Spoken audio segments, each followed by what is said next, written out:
Ito yung plywood. Balutin natin to ng fiberglass. Fiber coated. Balutin ng fiberglass. Ito gagamitin sa additional na parka ng bangka. Tinatawag nila sobre. Ayan. Napakita ko sa inyo kung paano magawa ng fiberglass. Plywood fiber coated. Ayan. Meron tayong nagawang isa. So ito, magtitimpla tayo ng resin. Mga 250 ml milliliter. Ayan. Ito ang toner. Kahit anong kulay pwede.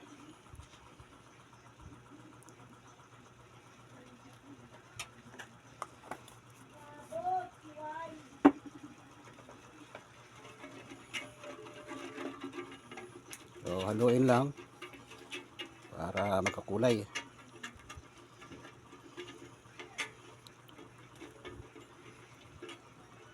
Ito yung tinatawag nilang sobre. Ang ginagawa ko, additional na parka para magkaroon ng additional na taas, height, additional height ng bangka. Ito, yan ay isang parte ng bangka na ikakabit para magkaroon ng additional height. Ito ang hardener. So isang takip lang nito, katumbas ng 250 milliliter na resin. Ayan. So madali lang matuyo yan. 10 to 15 minutes. Kailangan may pahid na. Dahil kung hindi, titigas na yan. Ayan. So ito yung fiber mat na tinabas na. Ayan. Ready na natin. So ang kinakailangan gawin ay pahiran muna ito, yung plywood. Ganyan lang paggagawa ng fiberglass, plywood fiber coated. Yan, babalutin natin ng fiberglass tong plywood. Ito ay gagamitin additional height ng bangka, natawag din ng sobre, upang magkaroon ng taas na hindi abutin ng alo ng habagat. Yan, kailangan mabilis yung pahid yan. 10 to 15 minutes kailangan may pahid na. Yan. So okay na, lalagay na natin itong fiber mat. Ilalapat ka. Ayun, lapat na. And then pahid na ito dahil ito 10 to 15 minutes lang kailangan ipahid na. Yan, tinimpla natin resin. Ayan o, simple lang.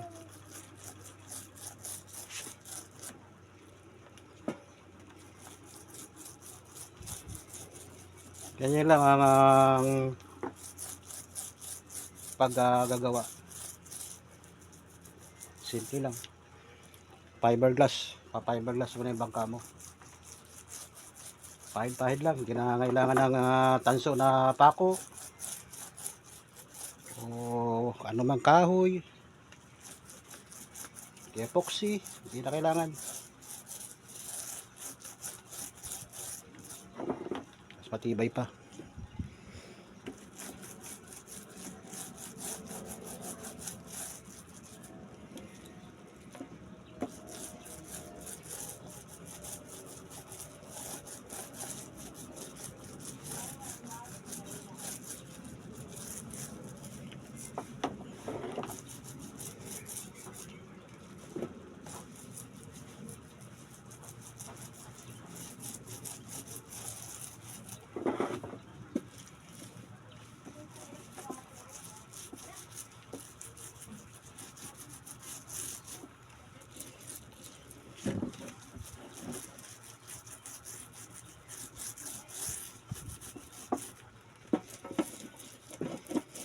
sakto lang itong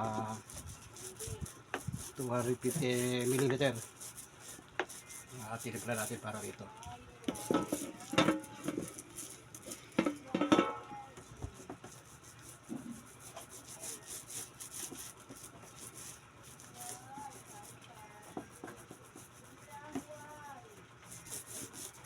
So, yan na, kalabog yun. Okay na. Yan ang susunod natin. Ito sa kabila naman. Upang mabalutan tong plywood.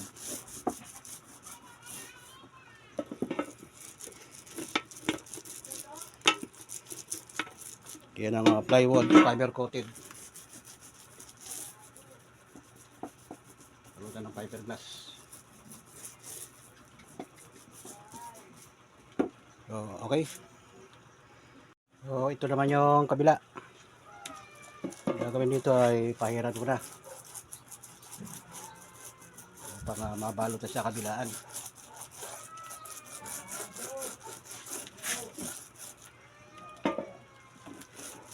Ganyan ang paglagay ng fiberglass.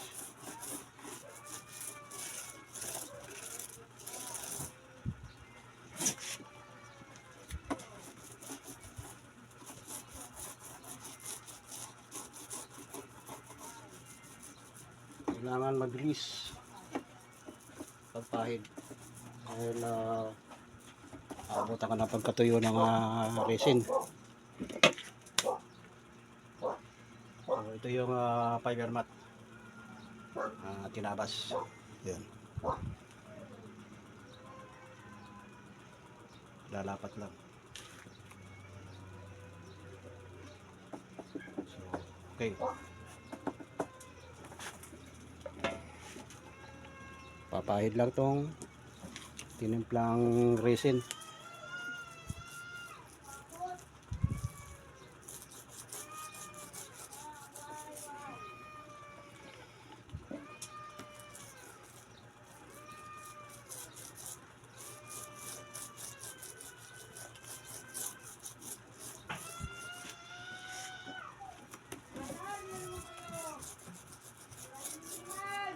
Ito ay gagamitin para sa additional height o dagdag na taas para sa bangka. Tinatawag naman nilang sobre. So gagawin muna natin dito para ikakapit na lang ito pagdating doon sa kakabitang bangka.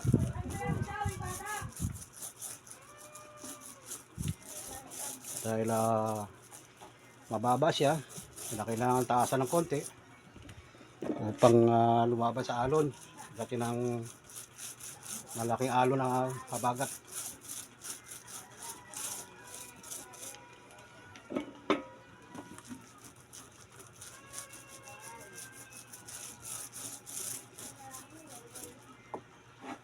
Yan lang ang pagkapahid niyan. Mabilis.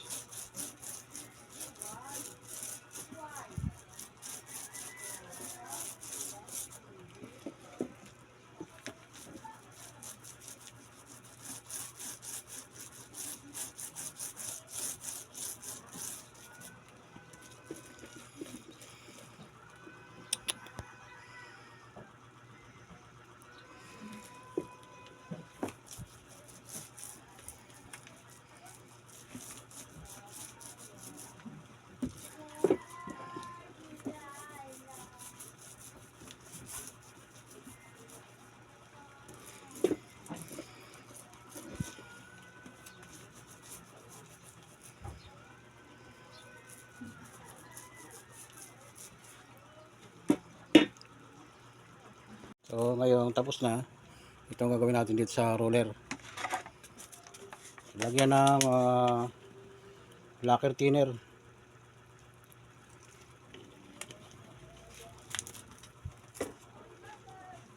Yan ang panghugas sa roller